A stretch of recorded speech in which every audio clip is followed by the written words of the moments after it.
میری والدہ سوتیلی تھیں۔ وہ ہماری جھوٹی شکایتیں والد صاحب کو لگاتی رہتی تھیں۔ کبھی تو وہ نظر انداز کر دیتے اور کبھی ہمیں مار پڑ جاتی۔ میں لڑکی تھی لہٰذا دبک جاتی تھی، زیادہ سے زیادہ تابعداری سے ماں کو خوش رکھنے کی کوشش کرتی اور ان کے تمام کام دوڑ دوڑ کر دیا کرتی تھی۔ لیکن میرا بھائی سردار جو خود سر اور خوددار واقع ہوا تھا، ماں کی زیادتیوں سے بڑا فروختہ رہنے لگا۔ وہ مجھ سے 3 برس بڑا تھا، پھر بھی میں اس کو سمجھاتی رہتی کہ تم امی کا ہر حکم مانا کرو اور ہرگز ان کے سامنے بولا مت کرو۔ جو کہتی رہیں خاموشی سے سنتے رہا کرو اور منہ بند رکھو، جیسا میں کرتی ہوں۔ وہ میری ایک نہ سنتا، الٹا مجھ کو ہی ڈپٹ دیا کرتا کہ تم تو بے ضمیر ہو اور بے حس ہو، تم میں ذرا بھی محبت نہیں ہے، لیکن میں بغیرت نہیں۔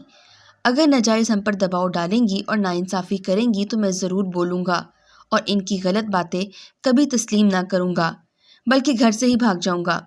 بھائی سردار کے تیور دیکھ کر میں ڈر جاتی، دعا کرتی کہ خدا اس کو حوصلہ اور سمجھ دے۔ ہم سوتیلی ماں کے ہاتھوں میں آ گئے ہیں اور رہنا بھی انہی کے ساتھ اس گھر میں ہے۔ اگر یہ دریا میں رہ کر مگرمچھ سے بیر پال لے گا تو ہم کہاں جائیں گے؟ ابا تو زیادہ اپنی بیوی کی ہی بات سنتے تھے، ہمارا قصور نہ بھی ہوتا وہ اپنی بیوی کا ہی مان رکھتے، تنہائی میں البتہ سمجھاتے، بیٹی صبر کرو، میں سب جانتا ہوں اور سمجھتا ہوں، لیکن کچھ مصلحتیں ہوتی ہیں جن کی وجہ سے خاموش رہنا پڑتا ہے۔ اپنے بھائی کو بھی سمجھایا کرو، وہ تو اب میری بات نہیں سنتا، آگے سے بول پڑتا ہے، تب مجھے بھی غصہ آ جاتا ہے تو پٹائی لگا دیتا ہوں۔ جانتا ہوں کہ یہ بات درست نہیں، لیکن جو بیٹا باپ کی بھی عزت نہ کرے اس پر غصہ تو آئے گا۔ سردار پڑھنے سے جی چرانے لگا۔ اس بار اس کے نمبر بہت کم آئے، اس کا دھیان کسی اور طرف تھا۔ ابا کی بات درست تھی، اگر سردار کسی کی بات مان لیتا تھا تو وہ صرف میں ہی تھی یا پھر دادی تھیں، جو اسے کہتی خاموشی سے سن لیتا اور آگے سے جواب نہ دیتا۔ اگرچہ ان کی نصیحتیں اس کو ناگوار گزرتی تھیں، پھر بھی وہ ان کا احترام اس وجہ سے کرتا تھا کیونکہ وہ جانتا تھا کہ دادی بھی اس سے دل سے پیار کرتی ہیں۔ جب وہ 7ویں میں تھا، ایک دن امی نے اس کو بلا وجہ ڈانٹا اور ہماری مرحومہ ماں کے بارے میں برے کلمات بولنے لگیں کہ خود تو مر کر جا سوئی اور اس شیطان کے چیلے کو میرے کلیجہ جلانے کے واسطے چھوڑ گئی ہے۔ کیا ہی اچھا تھا کہ اس منحوس لڑکے کو بھی اپنے ساتھ قبر میں لے جاتی تو آج میری زندگی سکون سے گزر رہی ہوتی۔ جواب کے لیے ابھی سردار نے منہ کھولا نہ تھا کہ اچانک والد صاحب گھر آ گئے۔ پوچھا لڑکے کو کیوں کوس رہی ہو؟ بولی کم بخت سے کتنی بار کہا ہے کہ چھت پر پتنگ لوٹنے مت جایا کرو، یہ مانتا ہی نہیں، جب دیکھو چھت پر چڑھا رہتا ہے۔ سردار نے کہا ابا جی، میں پتنگ کے پیچھے چھت پر نہیں چڑھا تھا، بلکہ کلیم میرا چھوٹا بھائی جو کہ ہماری سوتیلی ماں سے تھا اور اس وقت 4 سال کا تھا، چھت پر چلا گیا تھا، اس کے پیچھے گیا تھا کہ کہیں زینے سے گر نہ جائے، اسے پکڑ کر لا رہا تھا تو امی مجھ کو بلا وجہ کوسنے اور برا بھلا کہنے لگیں۔ ہم کو کہہ لیں مگر ہماری مرحومہ ماں کی قبر میں تو کیڑے نہ ڈالا کریں، ہر وقت کہتی ہیں کہ تیری ماں کی قبر میں کیڑے پڑیں، ان کو سمجھائیے، اگر اب ایسا کہا تو میں کہیں سے پستول لے کر آؤں گا اور خدا جانے آگے وہ کیا کہنے والا تھا کہ والد نے اس کے منہ پر تھپڑ جڑ دیا اور بولے یہ پستول کا لفظ تیری زبان پر کیسے آ گیا؟ اتنی سی عمر میں تو پستول کی باتیں کرنے لگا ہے، کیا تو ڈاکو بنے گا جو پستول لائے گا؟ اور یہ تو بتا ذرا کہ لائے گا کہاں سے؟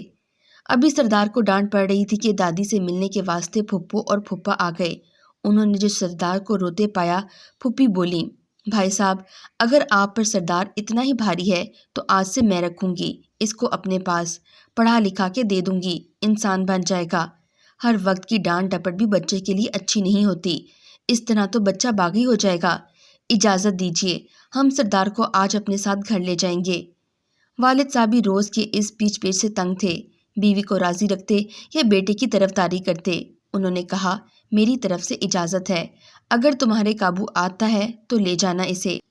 پھپھو نے سردار سے کہا کہ اپنے کچھ کپڑے اور کتابیں بیگ میں رکھ لو اور اب تم میرے ساتھ میرے گھر چل کر رہو، یہاں پر نہ تم کو سکون ہے اور نہ دوسروں کو، وہاں الگ سے کمرہ دے دوں گی، تم دل لگا کے پڑھائی کرنا، جب چاہو دادی اور فہمیدہ سے ملنے آ جایا کرنا۔ دادی نے بھی سردار کو یہی کہا کہ تم پھپھی کے گھر جا کر رہو، مجھ سے تمہارا رونا دھونا اور روز کا پیٹنا برداشت نہیں ہوتا۔ میں البتہ نہ چاہتی تھی کہ میرا بھائی اپنے باپ کے گھر سے چلا جائے اور پھپھی پھپھا کے گھر رہے، میری آنکھوں سے دور ہو جائے۔ میں سردار کو دیکھ دیکھ کر جیتی تھی اور لگتا تھا جیسے اس کی خاطر زندہ ہوں، ورنہ مجھے بھی اب زندگی سے کچھ زیادہ دلچسپی نہ رہی تھی۔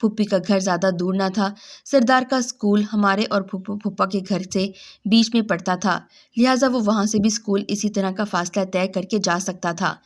یہاں سے پیدل اسکول جایا کرتا تھا۔ پھپھو نے اس کو نیا سائیکل خرید کر دے دیا کیونکہ ان کا بیٹا فہد جو سردار کا ہم عمر تھا وہ بھی سائیکل پر اسکول جاتا تھا۔ اب دونوں اکٹھے اسکول جانے لگے۔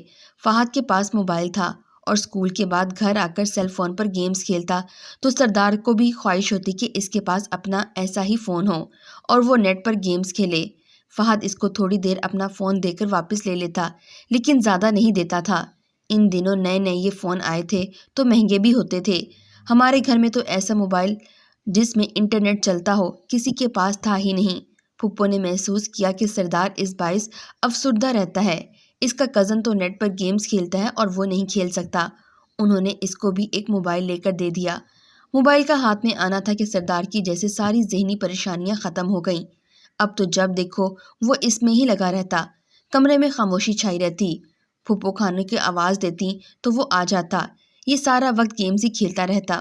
بزرگوں کا فرض ہوتا ہے کہ کچی عمر کے بچوں کے ہاتھ میں اگر ایسی شے دے دیتے ہیں تو ان پر نظر بھی رکھنی چاہیے کہ وہ کیا دیکھ رہے ہیں اور کس قسم کی گیمز کھیل رہے ہیں۔ ایسا شعور نہ تو ہماری پھپھو میں تھا اور نہ ہی پھپھا کو۔ اپنے کاروبار سے فرصت تھی کہ بچوں کی سرگرمیوں کی پڑتال کرتے۔ اپنے گھر میں ابا اور ہم سب کو سردار سے یہ شکایت تھی کہ گھر میں نہیں ٹکتا، اسکول سے آ کر دوستوں کی طرف چلا جاتا ہے۔ غرض سردار یہاں بھی سردرد بنا رہا اور اب وہاں پھپھو کے گھر بھی سارا وقت بلکہ تمام رات نیٹ پر خدا جانے کیا کیا دیکھتا کہ صبح ہو جاتی۔ راتوں کو جاگ جاگ کر رنگت پیلی رہنے لگی، بھوک اڑ گئی، اسکول جانے اور پڑھنے پڑھانے سے بھی رغبت نہ رہی۔ بالآخر ایک روز پھپھا نے چیک کیا تو پتہ چلا کہ وہ ایسے گیمز دیکھتا ہے جس میں روبوٹ نما آدمی نوجوانوں کے ہاتھ میں پستول اور بندوقیں ہوتی ہیں۔ وہ ٹھا لوگوں کو مارتے جاتے ہیں۔ جو زیادہ ڈمی بندے مارے ان کے زیادہ نمبر بنتے ہیں۔ وہ ڈمی سورما بچوں کا آئیڈیل بن جاتے۔ ایک بار یہ ٹین ایج ان گیمز میں پھنس جاتے تو ان کے ذہنوں میں یہ خطرناک رجحان مکڑی کے جالوں کی طرح لپٹ جاتا تھا۔ پھپھا اور پھپھی نے بہت روکا، منع کیا، سمجھایا کہ کچھ وقت کے لیے بطور تفریح موبائل استعمال کیا کرو، مگر سارا دن اس کے پیچھے مت اپنا ذہن تھکاؤ اور نہ آنکھیں پھوڑو کہ صحت الگ خراب اور تعلیمی لحاظ سے بھی پیچھے رہ جاؤ گے۔ منع کر کر کے دونوں تھک گئے۔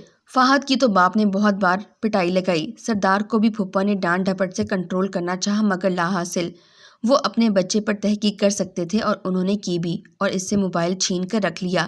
وہ سردار پر ایک حد تک سختی کرتے تھے کیونکہ وہ خود ہی تو اسے ایک اچھا انسان بنانے کی غرض سے باپ کے گھر سے لے کر آئے تھے۔ بہرحال سردار کسی طرح نہ مانا۔ ایک روز پھپھو نے آ کر ابا اور دادی کو بتایا کہ سردار موبائل کو ایک نشے کی طور پر استعمال کرنے لگا ہے، اب میں کیا کروں؟ دادی بیچاری سوائے اس کے سدھرنے کی دعا کے اور کیا کر سکتی تھیں؟ وہ ہر نماز کے بعد پوتے کے لیے رائے راست پر آنے کی دعائیں مانگتیں اور ابا نے کہہ دیا، بہن جب 8ویں میں نے یہ بیٹا اب تمہارے حوالے کیا ہے، تم جانو یا وہ جانے، میرا اب اس سے کوئی واسطہ نہیں، واپس آئے گا، کہنا نہیں مانے گا تو پھر پٹائی کروں گا، تم اس کا جیب خرچ بند کر دو اور موبائل چھین لو، آپ ہی راہ پہ آ جائے گا۔ پھپھا اپنے اوپر یہ ملامت نہ لینا چاہتی تھیں مگر پھپھی کی وہ سنتا نہیں تھا۔ فیل ہو گیا تو ایک روز والد صاحب خود جا کر سردار کو بہن کے گھر سے لے آئے اور کہا کہ تم نے بہت عیش کر لیا اور بہت ان لوگوں نے تمہارے لاڈ اٹھا لیے، کیا نتیجہ نکلا؟ یہاں کم از کم پاس تو ہو جاتے تھے، اب تو 8ویں میں بھی فیل ہو گئے، تو پھر وہاں رہنے کا کیا فائدہ؟ تم یہیں رہو گے میری نظروں کے سامنے۔ اب اگر فیل ہوئے تو یاد رکھنا کھال ادھیڑ کر رکھ دوں گا۔ موبائل فون بھی چھین لیا کہ جب میٹرک میں اچھے نمبر لاؤ گے تو دے دوں گا، اب تم اس کو ہاتھ بھی نہ لگاؤ گے۔ سردار کو سب گوارا تھا مگر وہ اب موبائل پر گیمز دیکھے بغیر زندہ نہیں رہ سکتا تھا اور نہ ہی سانس لے سکتا تھا، جیسے کہ اس کو کوئی ذہنی بیماری لگ گئی ہو۔ وہ پاگل پن کی حد تک چڑچڑا اور بدمزاج ہو گیا، ہر ایک کے منہ کو آنے لگا، چھوٹے بہن بھائیوں سے لڑنے جھگڑنے لگا، جس پر امی سیکھ پا ہو کر اس کو بددعائیں دیتی تو میں رونے لگتی۔ غرض ہماری زندگی جہنم بن گئی تھی۔ اس کھینچا تانی کے ماحول میں سردار نے اسکول کو خیر بات کہہ دیا، گھر سے اسکول جانے کا کہہ کر نکلتا اور آوارہ لڑکوں کے پاس جا کر موبائل پر الٹی سیدھی چیزیں دیکھنے میں وقت برباد کرتا۔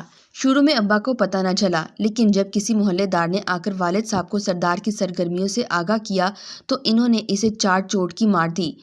اب تو جیسے ہر وقت مار کھانا ہی اس کی تقدیر بن گئی تھی۔ اس کو گھر سے نکلنے کی بھی اجازت نہ تھی۔ والد اس کو کمرے میں بند کر کے تالا لگا جاتے۔ وہ روشن دان سے باہر کود کر باہر نکل جاتا۔ 2 سال تک تو یہی سلسلہ جاری رہا۔ تنگ آ کر والد نے اپنا رویہ بدل دیا۔ اس کو قدرے آزادی مل گئی۔ اس نے چھپ کر غلط قسم کی فلمیں دیکھنا شروع کر دیں۔ انہی فلموں میں ہیرو کو ڈاکو کے روپ میں دیکھ کر اس نے ڈاکو بننے کی ٹھان لی، اور ایک روز ایک دوست کے ساتھ موٹر سائیکل پر وہ پنڈی سے علاقہ غیر چلا گیا، اور باڑے سے دونوں نے رقم ملا کر ایک پستول خرید لیا جو لائسنس تھا۔ دونوں باری باری پستول اپنے پاس کچھ دن رکھتے اور قبرستان جا کر نشانہ لگاتے، درختوں کے تنوں پر نشانے کی پریکٹس کرتے۔ ایک روز کسی واقف کار نے سردار کو دیکھا جو اپنے عزیز مرحوم کی قبر پر فاتحہ کی غرض سے وہاں گیا تھا۔ اس نے آ کر ابا کو بتایا کہ تمہارے بیٹے کے پاس پستول ہے، ذرا خیال کرنا کس کا ہے، کہیں آپ بھی نہ دھر لیے جاؤ۔ ابا نے پھر اس کی پٹائی کی۔ اتنی پٹائی ہمارے گھر میں تو کیا ہمارے خاندان میں کبھی کسی کی نہ ہوئی تھی۔ لیکن سردار پر اب پٹائی کا بھی اثر نہ ہوتا تھا، بلکہ کھلم کھلا کہتا کہ میں ڈاکو بنوں گا اور پھر دیکھنا کون میرا کیا بگاڑ سکتا ہے۔ جس نے مجھ سے کوئی الٹی سیدھی بات کہی اس کو پستول سے اڑا دوں گا۔ کم سنی میں گیمز میں ڈمی نوجوانوں کو پستول، بندوق اور کلیشنکوف چلا کر بندے ایسے گراتے جیسے کہ وہ گڑیا یا گتے یا مٹی کے مدھو مار رہے ہوں۔ اب اس کے ذہن میں یہ پکا ہو گیا کہ سچ مچ بندے گوشت پوشت کے بنے ہوئے ہیں، بس ٹھا ٹھا کر کے مار دو، وہ جیسے مٹی کے مدھو ہوں۔ جیسے کسی انسان کی گولی سے مرنے سے کسی کو کوئی فرق نہیں پڑتا۔ میرا معصوم بھائی اپنے گھر کے کشیدہ ماحول سے فرار اختیار کرنے کو ایسے ہی احساسات کا شکار ہو گیا۔ اس نے عملی طور پر ڈاکو بننے کے لیے گھر سے ہی بھاگنا شروع کر دیا۔ زندگی میں آخری مرتبہ جب وہ ابا کے ہاتھوں پیٹ کر بھاگا تو کچھ جرائم پیشہ لوگوں کے ہاتھ آ گیا، جنہوں نے اس کو ایک موبائل فون کے ساتھ پستول بھی لے کر دیا۔ ابا نے تو یہ دونوں چیزیں اس سے چھین لی تھیں۔ وہ ان لوگوں کے ساتھ ایسی غلیظ جگہ پر رہنے لگا جہاں جانور بھی رہنا پسند نہ کریں۔ وہ اس جی سے لڑکوں کو گھیر کر ان کی عزت کو تار تار کرتے تھے اور ان کی موویز بنا لیتے تھے۔ میرے بھائی میں سب برائیاں سہیں، مگر وہ اپنی عزت و حرمت کے بارے میں بہت غیرت رکھتا تھا۔ بس جس رات اچانک اس کے ساتھ ایسی بدسلوکی کی گئی، اس نے پستول سے فائر کر کر اس وقت ان پر داغ دیے جب وہ اس کی عزت کو داغدار کرنے کے بعد نشہ کر کے سو گئے تھے۔ پستول چلنے کی آواز پر قریبی ورک شاپ کی گراج میں سوئے ہوئے مستری اور اس کے ملازم جاگ گئے اور باہر نکل کر دیکھنے لگے کہ فائر کی آواز کہاں سے آئی ہے۔ اس پر میرا بھائی خوفزدہ ہو کر بھاگا تو کچھ آگے جا کر گشت پر گھومتی پولیس وین نے اس کو بھاگتے دیکھا اور اس کا پیچھا کیا۔ اسے للکارا، وہ نہ رکا، جس پر انہوں نے اس کی ٹانگ میں گولیاں ماری اور وہ زخمی ہو کر گر گیا۔ اس کو پولیس لے گئی، مگر وہ زیادہ زخمی ہوا تھا کیونکہ 1 سے زیادہ گولیاں اس کی ٹانگوں میں لگی تھیں۔ خون زیادہ بہنے سے اس کی موت واقع ہوئی، یہی وجہ موت اخبار میں لکھی گئی۔ اگلے دن پولیس مقابلے میں مارے جانے والے جس ڈاکو کی تصویر اور ساتھ جو احوال شائع ہوا، اس کو پڑھ کر والد صاحب تو دل پکڑ کر رو رہے تھے۔ میری سوتیلی ماں بھی رو پڑی تھیں۔ آج اس کو احساس ہوا کہ سردار کو، ایک معصوم بچے کو، اپنے سوتیلے پن کے زہر سے ڈس کر اس نے کسی ماں کے لال پر کتنا بڑا ظلم ڈھایا ہے۔ ہم نے یہ واقعہ دادی سے چھپایا، ان سے یہی کہتے کہ ناراض ہو کر سردار گھر سے چلا گیا ہے، کسی دوست کے پاس رہتا ہے۔ جب تک دادی زندہ رہیں سردار کی سلامتی اور گھر لوٹ کر آنے کی دعائیں کرتی رہیں، حالانکہ وہ جہاں چلا گیا تھا وہاں سے کوئی بھی لوٹ کر کبھی واپس نہیں آتا۔